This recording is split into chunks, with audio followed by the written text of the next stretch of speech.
I just always find it so amazing that Miles is always so far in advance, and that he's always, I go back to these videos and man, look at the date on this. I mean, this guy's been talking about this for this long, and it's like so the level of accuracy is just, just always mind blowing. And it just kind of over here, we don't, it kind of shows the level of intel that Miles has and how trustworthy he is, how credible he is, and why we need to pay attention to him a whole lot more, especially when it comes to China, right? Over here, we get so much scattered back and forth information, and it's so hard to find solid information. But the difference with China is that they're so corrupt that even among their own ranks, CCP can't trust people within, 10 feet away from him.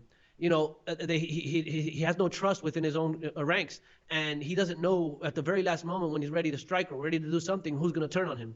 And that created what we have with Miles Guo and NFSC, that we get a different level, a higher level of intel, and that is not so obscured as it is here in the United States or in other places in the world. And that's because people are so anxious in China to give this information and to change the trajectory of where China is going with all of this. I mean, look at what they're doing. Their banks are crashing, their real estate is crashing. They're basically stealing everybody's money. They don't care if when the time comes and America wants their money back or want to take their investment back, they're gonna just steal it. They're just gonna completely do away with it, and nobody's gonna have a word to say about it. Why? Because of unrestricted warfare. The BGY plan, where these guys frame these people, they blackmail these people, they get them in these scenarios where now what are you gonna do?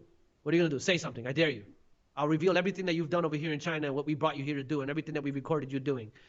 Say something about your millions or billions that you've lost. Say something. I'm taking it and it's mine, and you got nothing to say about it.